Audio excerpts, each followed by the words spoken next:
गुरु पूर्णिमा पर्व की सभी गुरु के प्यारे भक्तों को ढेर सारी शुभकामनाएं। आज की यह जो गुरु पूर्णिमा है उसे हम व्यास पूर्णिमा के रूप में भी जानते हैं। वेदव्यास ऋषि जिनका आज अवतरण दिन है, उनका यह जो अवतरण दिन जन्मदिन गुरु पूर्णिमा के रूप में गुरुओं की याद में यह गुरु पूर्णिमा मनाई जाती है। आज का यह पर्व अति पावन है। गुरु के प्रति हमारी श्रद्धा, हमारी लगन, हमारी जो प्यास है गुरु से ज्ञान प्राप्त करने की, उसके लिए और गुरु की कृपाओं को प्राप्त करने के लिए यह गुरु पूर्णिमा का पावन पर्व हम मनाते हैं। गुरु कौन, तो हम बचपन से ही जानते हैं कि माँ हमारी प्रथम गुरु होती है, पिता हमारा दूसरा गुरु, तीसरे गुरु है हमारे शिक्षक जो स्कूल कॉलेजों में हमें पढ़ाते हैं, और चौथा गुरु जो है वो ब्रह्मनिष्ठ सद्गुरु जो हमारे जीवन में एक महत्वपूर्ण भूमिका हमारे जीवन में निभाते हैं। हमारे अंदर बाहर से जो परिवर्तन करने की ताकत है वो एक ब्रह्मनिष्ठ सद्गुरु में होती है। माँ तो हमें बोलना, चालना, समाज में कैसे जीना है, वे सारे संस्कार हमें देती है। पिता हमारा पालन पोषण करते हैं, वे भी हमें संस्कार देते हैं। स्कूलों में जो अध्यापक होते हैं, जो टीचर्स होते हैं, वो भी हमें अच्छाइयाँ क्या है और बुराइयाँ क्या है वो ज्ञान के साथ वो भी हमें सिखाते हैं। इसलिए हमें उनका भी आदर करना चाहिए। और एक ब्रह्मनिष्ठ सद्गुरु जो हमें अपने आप से मिलाते हैं ध्यान के माध्यम से। सद्गुरु हमें हम क्या है, मैं कौन हूँ, तो उसकी पहचान वो कराते हैं। तो गुरु पूर्णिमा के उपलक्ष्य में आज हमारे विश्व जागृति मिशन के संस्थापक परमाध्यक्ष संत युग ऋषि सुधांशु जी महाराज, उनको हम कोटि कोटि नमन करते हैं। उन्होंने दिया हुआ जो ज्ञान है, जो बरसों से हम उस ज्ञान को प्राप्त कर रहे हैं और अपने जीवन में ढालने का प्रयास कर रहे हैं, उस ज्ञान के प्रति, उनकी अनंत कृपाओं के प्रति हम बहुत बहुत बहुत आभारी हैं। और परमात्मा सद्गुरुदेव हम सब पर यह कृपा करे कि वे हम सबको सद्बुद्धि दे, सत राह पर चलने की सद्बुद्धि दे। हम धर्म की राह पर चले, हम एक निष्ठ होकर, सद्गुरु से निष्ठावान होकर, सद्गुरु के प्रति श्रद्धा रखकर हम अपने जीवन की यात्रा पूर्ण कर सके, ऐसा आशीर्वाद हम आज अपने गुरुदेव से मांगे। तो गुरु, यह जो गुरु परंपरा है वह अति प्राचीन परंपरा है। हम जानते हैं कि प्राचीन काल से गुरु और शिष्य की अगर अद्भुत जोड़ी है तो उन्होंने इस संसार में इतिहास का निर्माण किया। एक योग्य गुरु और एक योग्य शिष्य जब आमने सामने आते हैं तो ऐसी जो जोड़ी है वो हिस्ट्री मेकर होते हैं। उसमें कई नाम आते हैं। भगवान कृष्ण, उनके गुरु सांदीपनी ऋषि, भगवान राम, उनके गुरु वशिष्ठ, क्योंकि अवतार भी अगर इस धरती पर आए तो उन्हें गुरु की शरण में जाना पड़ा, क्योंकि गुरु हमें अपने आप से मिलवाते हैं, अपनी शक्तियों से मिलवाते हैं कि आप में कितनी सारी शक्तियां हैं कि जो सोई पड़ी है। उन सोई हुई शक्तियों को जगाने का कार्य सद्गुरु करते हैं।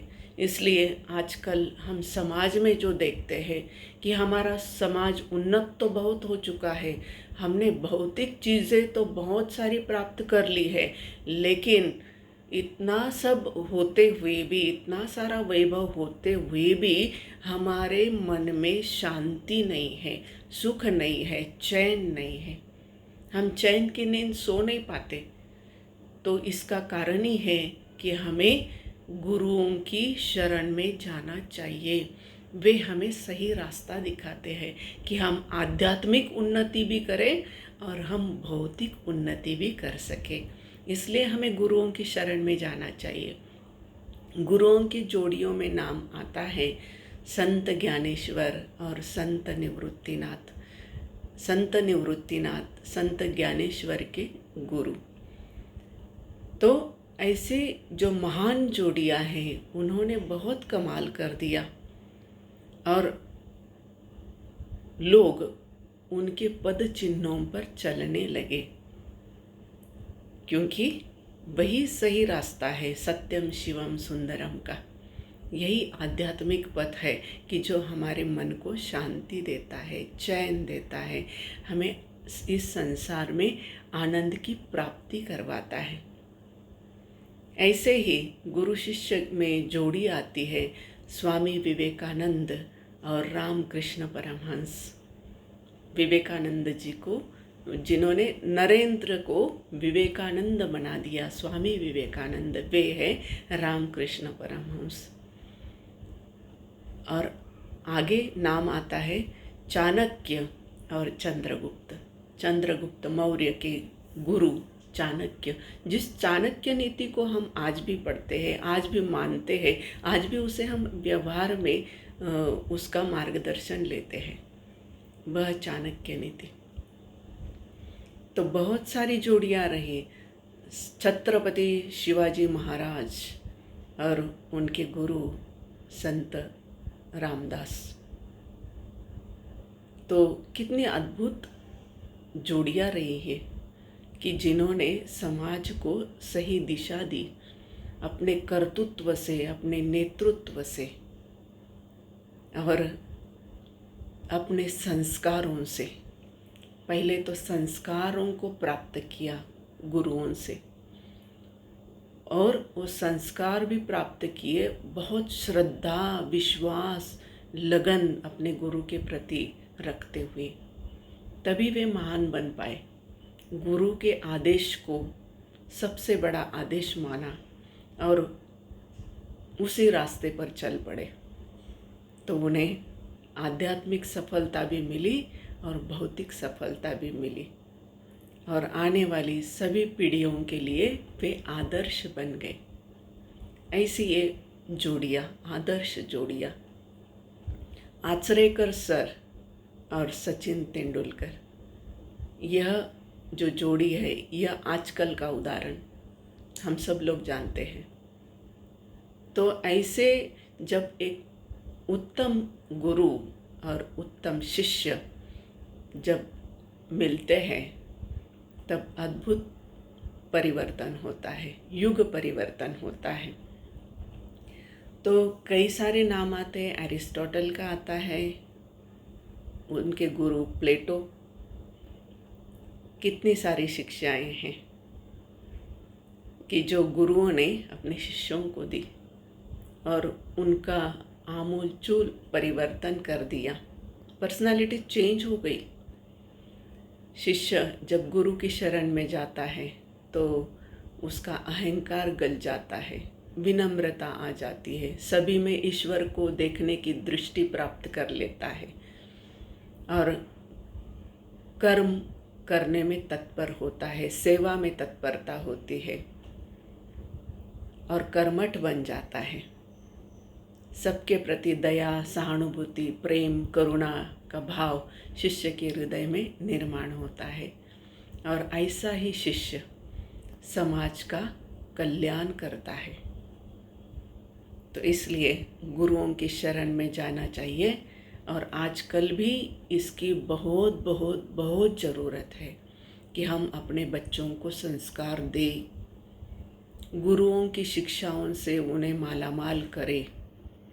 सिर्फ भौतिक जो मटेरियल एजुकेशन है वह देने से वे बड़े नहीं हो जाएंगे, वह तो ज़रूरी है। मटेरियल जो एजुकेशन है वह तो बहुत आवश्यक है, उसके साथ साथ हम आध्यात्मिक शिक्षा भी हम अपने बच्चों को दे, संस्कार दे। नहीं तो सोशल मीडिया के अधीन वे जो बच्चे हो जाते हैं, उनकी बहुत अटैचमेंट हो जाती है सोशल मीडिया के प्रति, और वे फिर अपने अंदर की जो अच्छी शक्तियां हैं वो भूल जाते हैं, ऐसे ही बड़े हो जाते हैं। फिर हम कहते हैं कि हमारा बच्चा हमारी बात सुनता नहीं, लेकिन वो क्या सुन रहा है, क्या देख रहा है, कौन उसके फ्रेंड्स है, यह सब देखने की जिम्मेदारी माता पिता की भी है। तो माता पिता भी अपने बच्चों के प्रति अलर्ट रहे, उन्हें समझाए, उन्हें अच्छे संस्कार दे और अच्छे राह पर चलने के लिए उन्हें प्रेरित करें। तो आज गुरु पूर्णिमा की सभी को ढेर सारी शुभकामनाएं। सब सुखी रहे, निरोग रहे, खुशहाल रहे, सभी का कल्याण हो। हरि ओम।